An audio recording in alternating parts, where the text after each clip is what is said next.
শাকিব খানের নতুন সিনেমার অ্যাকশন নিয়ে চলেছে এক মহাপরিকল্পনা।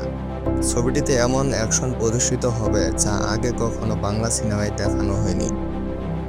সম্প্রতি এমন ঘটনায় জানিয়েছেন এক প্রযোজক, অনেকটা সাউথ সিনেমার আদলেই করা হবে ছবিটি, কিন্তু গল্প থাকবে বাংলাদেশের গ্যাংস্টার নির্ভর।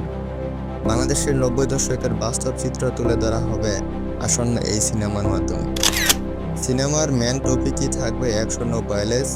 বিগত দিনে দেশে যে ছবিগুলো মেকিং করা হয়েছে সেগুলোতে অ্যাকশনগুলো প্রফেশনালভাবে করা হয়নি, যার ফলে অ্যাকশন ও ভায়োলেন্স পছন্দ করেন যারা, তাদের কাছে ততটা ভালো লাগেনি। কিন্তু এবার আর হতাশ করা হবে না, কারণ ছবিটির বাজেট ধরা হয়েছে 30 কোটি টাকার উপরে, অর্থাৎ অ্যাকশনের পেছনেই 10 কোটির উপরে ব্যয় করা হবে। মোটমাট 4 থেকে 5টি দেশে ছবিটি হওয়ার কথা চলেছে। এর মধ্যে বাংলাদেশ, ভারত, আমেরিকা এবং শ্রীলঙ্কা। অলরেডি গানের দৃশ্য ধারণের জন্য আমেরিকার লোকেশন দেখা শুরু করেছে শাকিব খান।